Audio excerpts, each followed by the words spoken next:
Boa noite, irmãos. Graça e paz, amém? Boa noite, irmãos. Graça e paz, amém? Abra sua Bíblia comigo em Neemias, capítulo 7.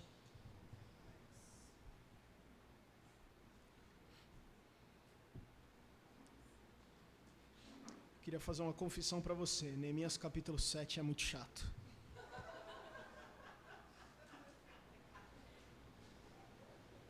Pois você edita isso, tá, Paulo?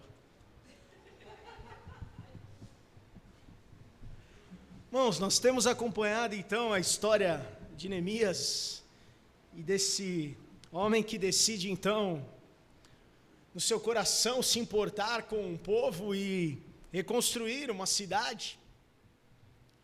É engraçado que o trabalho de Neemias, que nós vimos no capítulo 6, no versículo 14, onde ele se orgulha de dizer que os muros estão prontos, e parece que a coisa está terminando, e nós vamos entender no capítulo 7 que não, que na verdade o trabalho de Neemias ainda nem começou.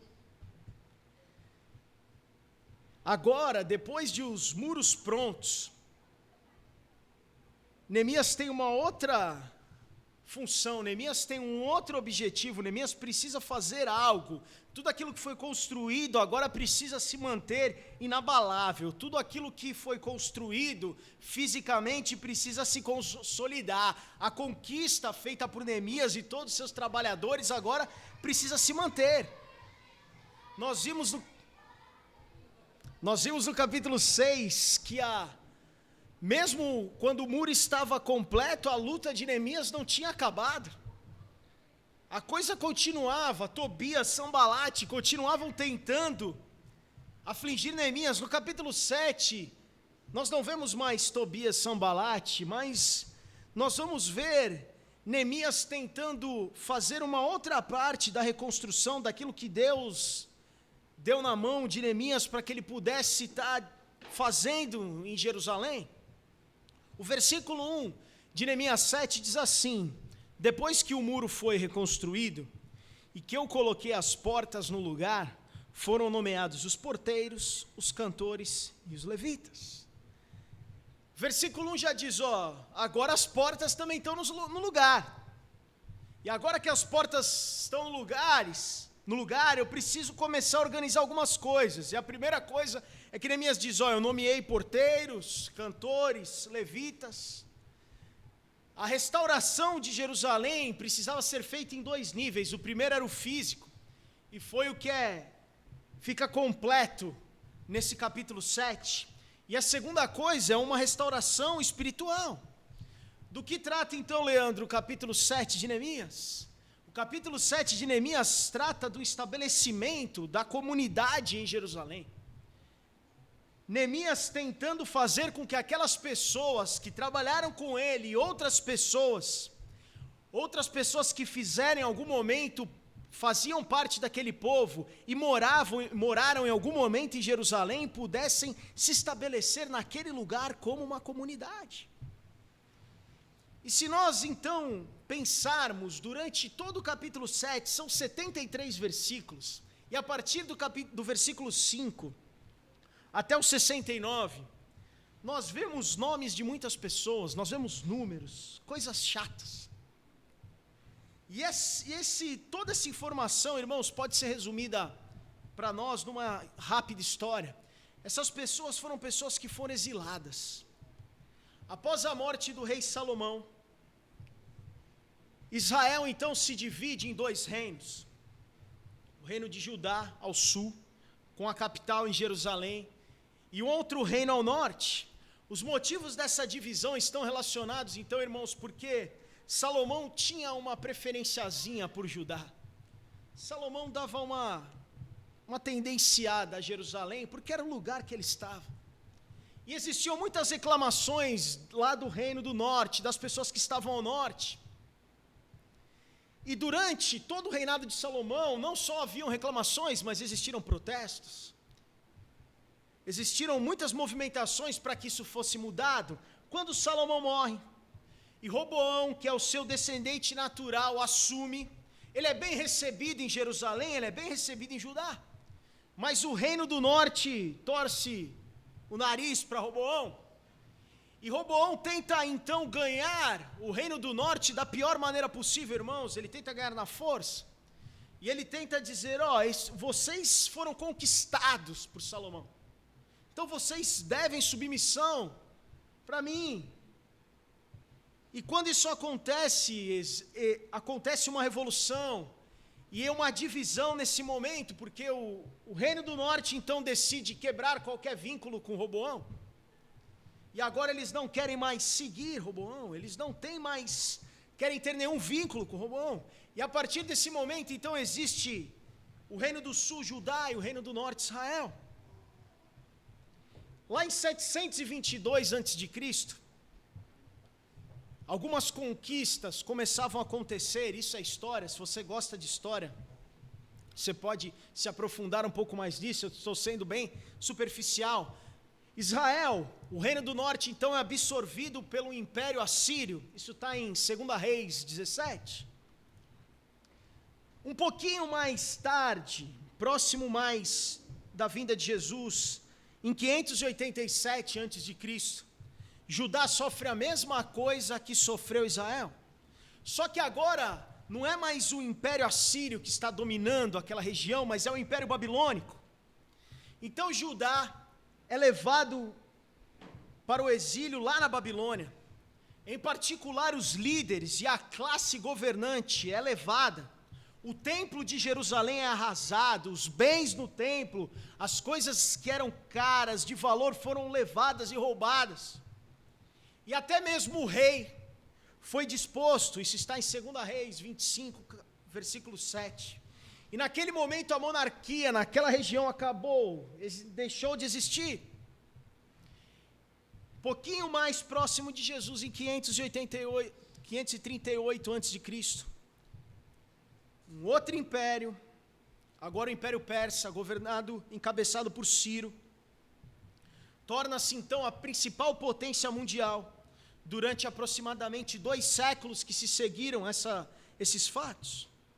E o território de Judá, esse território onde Neemias está, particularmente em Jerusalém, era um território muito importante, porque ele estava estrategicamente próximo à fronteira com o Egito, e eles tinham uma preocupação por causa dessa fronteira. E eles tentavam fazer com que esse território de Judá fosse leal ao Império Persa. Primeiro sendo muito políticos e concedendo um grau de autonomia para eles ali em Judá, em Jerusalém. Os assuntos religiosos e os assuntos legais poderiam ser tocados sem a interferência do Império Persa. Quando então, voltando aqui para Neemias, quando Neemias então volta para reconstruir Jerusalém, nós vemos que muitas pessoas não estavam em Jerusalém, muitas pessoas tinham deixado essa região de Judá porque tinham sido exilados lá, na Babilônia, pelo Império Babilônico, depois por Ciro, pelo Império Persa. E o que acontece a partir, irmãos, do capítulo 7 de Neemias é que muitas pessoas voltam.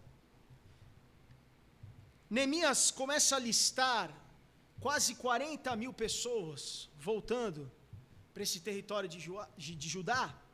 É uma viagem extremamente perigosa, são 1.300 quilômetros, 5 meses de viagem.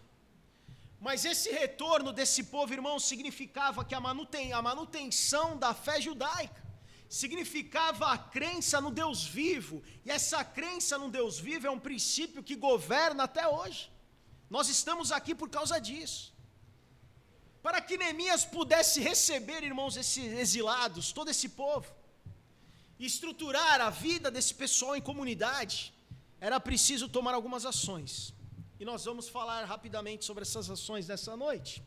A primeira delas, irmãos, está no final do versículo 1 de Neemias. E o versículo 2, o final do versículo 1 diz assim: foram nomeados os porteiros, os cantores e os levitas. Versículo 2, para governar Jerusalém, encarreguei o meu irmão Anani e com ele Ananias, comandante da cidade forte, pois Ananias era íntegro e temia a Deus mais do que a maioria dos homens.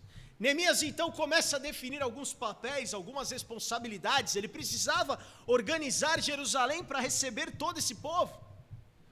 Ele escolhe então homens que tinham valor. O versículo diz que ele fala: ó, Anani, meu irmão, é alguém íntegro, alguém que teme a Deus. E essas características dele são mais do que a média. A coisa aí é maior do que a maioria dos homens. E nós podemos ser levados a lembrar da carta de Paulo, a segunda carta de Paulo a Timóteo, capítulo 2, versículo 15, onde diz: ó, quando você for se apresentar diante de Deus, você precisa se apresentar, sabe como? Como obreiro que não tem do que se envergonhar. Isso tem a ver com integridade. E que alguém que maneja corretamente a palavra da verdade. Neemias então enxerga nesses homens que ele começa a trazer para que ajudem a governar uma integridade e um temor a Deus. Homens que não tinham do que se vergonhar, como fala Paulo, homens que manejavam corretamente a palavra da verdade para que pudessem estar preparados. Além disso, irmãos, Neemias coloca as pessoas certas nos lugares certos. Com Ananias, ele fala: ó, eu estou colocando Ananias numa posição, porque Ananias tem um histórico de ter governado a cidade forte. Alguns estudiosos chamam de cidadela. E era um espaço, um lugar que era situado, irmãos, na área do templo de Jerusalém. E era onde ficava possível guardar a parte norte do muro da cidade. Era uma região extremamente vulnerável a ataques. E durante todos os outros capítulos nós vemos a possibilidade de que houvesse uma guerra. E Ananias ficou firme na sua posição. E Neemias então diz: esse cara se manteve firme, esse cara é capaz, esse cara pode me ajudar, esse cara tem aptidão. E cada pessoa então, irmãos, que Neemias pode escolher, tinha uma aptidão. E essa aptidão foi respeitada por Neemias. Uma outra coisa importante, irmãos, que nós vemos que Neemias faz para receber todo esse povo, Neemias agora nós vemos que ele está se organizando.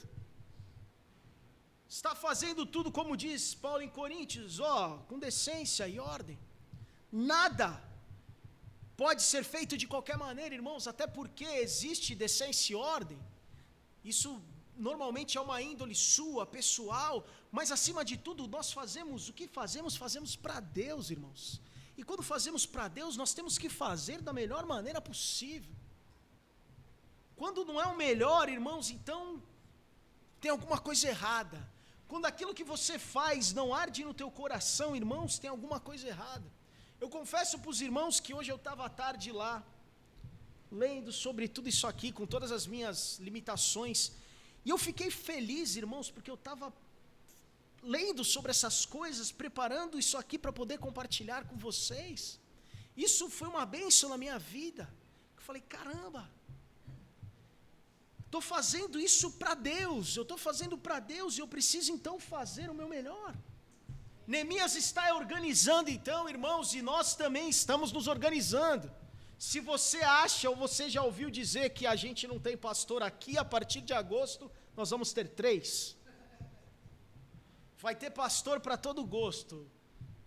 Vai ter branco, vai ter preto, vai ter homem, vai ter mulher, vai ter santista, vai ter corintiano.